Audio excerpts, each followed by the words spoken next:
এই চেয়ার হইলে আমার বাপের বাপের বাপের বাপের আমলের চেয়ার, বুঝছেন? আর এই যে ফ্যান দেখতেছেন না, একটু খালি জং ধরছে কিন্তু তাজা, এখনো তাজা। আগে তুই থাম।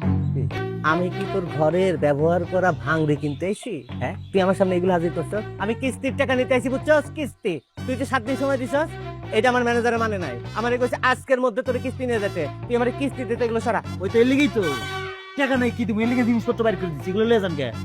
মানে কি? মানে আবার কি? আপনি করে চিনি না?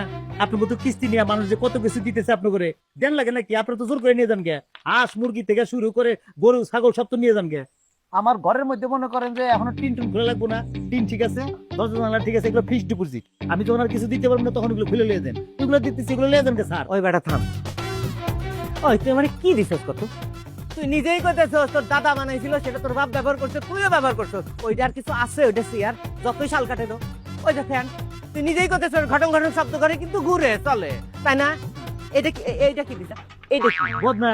আমি তোর কাছে বদনা চাইছি? হ্যাঁ, তুই যে আমার অপমান করছিস, তুই বুঝাস এটা? আরে স্যার, আপনার মহা মুশকিল, আমি অপমান করলাম কই আপনারে? আমি তো আপনার ইজ্জত দিতেছি।